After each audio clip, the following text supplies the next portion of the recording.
Hi friends, welcome to my channel. ఇవాళ నేను బెల్లం పాల తాలికలు చేస్తున్నానండి. చాలా టేస్టీగా ఉంటాయండి.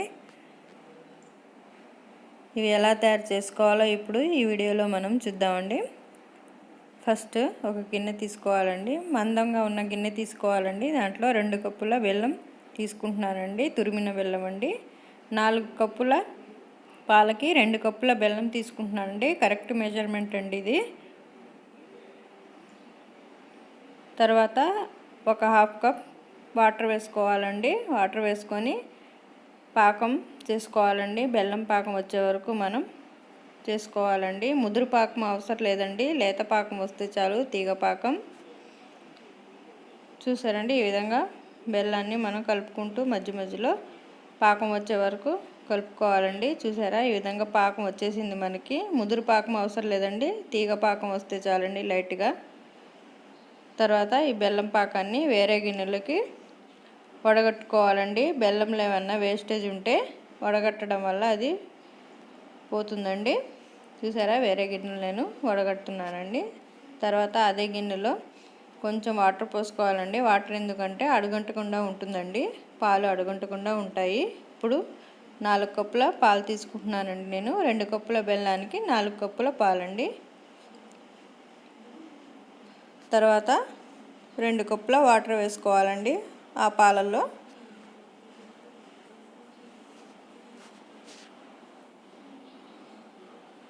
వేసుకున్న తర్వాత పాలు బాగా మరగనివ్వాలండి. ఒక పొంగు వచ్చిన తర్వాత బాగా మరిగిన తర్వాత పాలలో మనం ఒక గిన్నెలో అదే కప్పుతో 1/2 కప్పు పాలు తీసుకొని పక్కన పెట్టుకోవాలండి.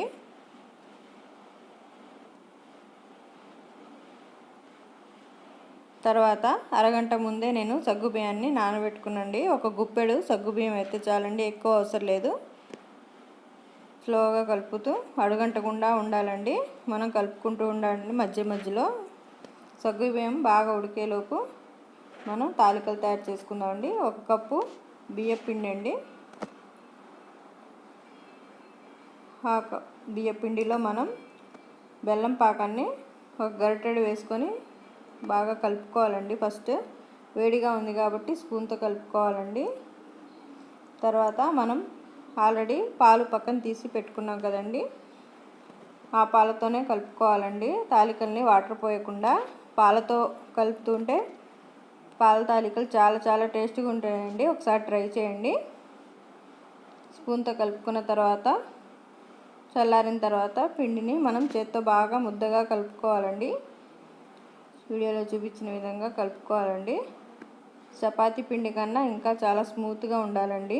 చూసారా, ఈ విధంగా కలుపుకున్న తర్వాత చేతికి నెయ్యి కానీ ఆయిల్ కానీ రాసుకోవాలండి. రాసుకొని మనం తాలికల్ని తయారు చేసుకోవాలండి.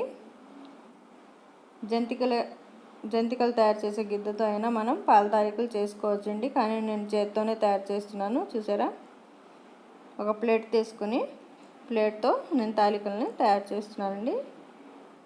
ఈ వీడియోలో చూపించిన విధంగా అన్ని పిండి మొత్తాన్ని పాల తాలికలు చేసుకోవాలండి. కొంచెం పిండి, ఒక నిమ్మకాయ సైజు అంతా పిండిని మనం పక్కన పెట్టుకోవాలండి తాలికల్లో వేసుకోవడానికి, పాల తాలికల్లోకి. చూసారా, ఈ విధంగా కొంచెం పిండిని తీసుకోవాలండి. ఈలోపు మనం సగ్గుబియ్యం బాగా ఉడికిపోయిందండి.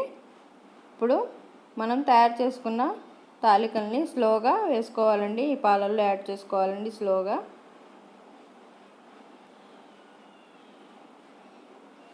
తాలికలు వేసిన వెంటనే మనం కలపకూడదండి. మనం ఒక 5 మినిట్స్ బాగా లో ఫ్లేమ్లోనే ఉడికించుకోవాలండి తాలికల్ని, లేకపోతే అడుగంటుతుంది. ఒక 5 మినిట్స్ తర్వాత మనం పాల తాలికల్ని కలపాలండి. స్లోగా మధ్యలో కలుపుతూ ఉండాలండి. ఒక 15 to 20 మినిట్స్ పడుతుందండి తాలికలు ఉడకడానికి. ఈలోపు మనం పిండిని ఉంచుకున్నాం కదా, దాన్ని మనం మిగిలిపోయిన పాలలో మొత్తం కలుపుకోవాలండి. ఉండలు లేకుండా కలుపుకోవాలి బాగా. చేత్తో అయితే బాగా కలుపుకోవచ్చండి. చూసారా, తాలికల్ని ఉడుకుతున్నాయండి. దాంట్లో కొంచెం నెయ్యి యాడ్ చేశానండి నేను. ఈ విధంగా పాలను కలుపుకోవాలండి. పిండిని మధ్యలో ఇలా స్లోగా కలుపుకోవాలండి. ఫాస్ట్గా కలపకూడదండి, తాలికలు విరిగిపోతాయి. అడుగంటకుండా మనం మధ్యలో కలుపుతూ ఉండాలండి స్లోగా. ఒక 20 మినిట్స్ పడుతుందండి తాలికలు ఉడకడానికి. లేకపోతే తాలికలు పైకి వస్తాయండి. పైకి తేలగానే మనకి తాలికలు ఉడికినాయి అని తెలుస్తుంది. లేకపోతే ఒక తాలిక తీసుకొని మనం స్పూన్తో కట్ చేసుకుంటే పర్ఫెక్ట్గా కట్ అయితే ఉడికినట్టండి. చూసారా ఈ విధంగా తాలికలు బాగా ఉడికిపోయినాయండి. ఇప్పుడు మనం పిండి కలుపుకొని ఉంచుకున్న పాలని మిక్స్ చేయాలండి. అవి కలపడం వల్ల చాలా చిక్కగా అవుతుందండి మన పాల తాలికలు. చూసారా ఒక 5 మినిట్స్ ఉడకబెట్టుకోవాలండి బాగా పాలని తాలికల్ని. ఇంకా చిక్కబడాలండి. ఇంకొంచెం చిక్కబడిన తర్వాత మనం చూసారా ఈ విధంగా చిక్కబడిందండి. ఇప్పుడు స్టవ్ ఆఫ్ చేసుకోవాలండి. మనం స్టవ్ ఆఫ్ చేసుకొని మనం ఆల్రెడీ తయారు చేసుకొని ఉంచుకున్న బెల్లం పాకాన్ని వేసుకోవాలండి. పొయ్యి ఆఫ్ చేసి బెల్లం పాకం వేసుకోవాలండి, లేకపోతే పాలు విరిగిపోతాయి. పొయ్యి ఆఫ్ చేసి యాడ్ చేయడం వల్ల పాలు ఇరగవండి. మొత్తం కలుపుకున్న తర్వాత మళ్ళీ స్టవ్ ఆన్ చేసి ఒక 10 to 5 మినిట్స్ వరకు ఉడకనించుకోవాలండి. బెల్లం పాకం బాగా కలుపుకొని స్టవ్ ఆన్ చేసుకోవాలండి. ఒక 10 మినిట్స్ ఉడకనిచ్చుకోవాలండి. పాల తాలికల్ని బాగా చిక్కబడుతుందండి. ఈలోపు మనం జీడిపప్పు, పచ్చి కొబ్బరి, కిస్మిస్ని ఫ్రై చేసుకున్నాండి. నెయ్యిలో ఫ్రై చేసుకొని మన పాల తాలికల్లో యాడ్ చేశానండి. చూసారండి ఎంతో టేస్టీ అయిన పాల తాలికలు రెడీ అయిపోయినాయి. చాలా బాగుంటాయండి. ఒకసారి ట్రై చేయండి. ఇలా ఈజీగా ఈ టిప్స్ పాటిస్తే చాలా ఈజీగా చేయొచ్చండి. నా వీడియోలు నచ్చితే లైక్ చేయండి, షేర్ చేయండి, సబ్స్క్రైబ్ చేయండి. Thank you for watching.